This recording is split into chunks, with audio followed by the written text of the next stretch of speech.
Hey players, so the person responsible for the deaths of 17 people on February 14, 2018 at Marjorie Stoneman Douglas High School has been sentenced to life in prison without the possibility of parole. He received a life sentence for each count of attempted first-degree murder, one for each of the 17 he wounded, as well as life without the possibility of parole for each of the 17 counts of first-degree murder. This trial has lasted about 6 months, and they were considering whether to sentence him to death, but they did not come back with that conclusion. So over the last 2 days, we have heard heart-wrenching testimony from some of the victims' families, as well as some of the people who were injured during this tragedy.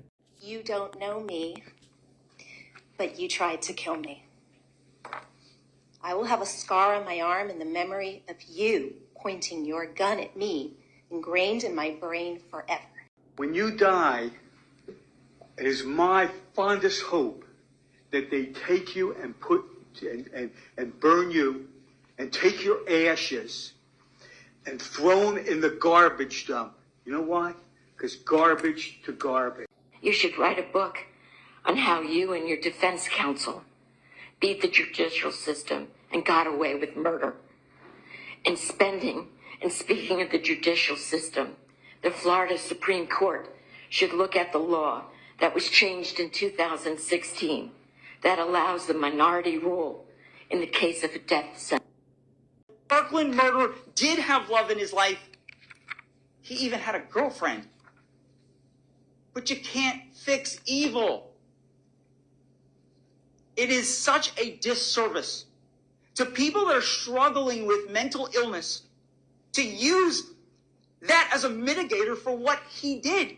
It was heartbreaking to listen to those victim impact statements, at least for all of us, but it didn't seem to affect the convicted. Only time we got any reaction from him is when the judge said, hey, we're going to garnish your commissary. So it's going to be a long, long, long life in prison for you.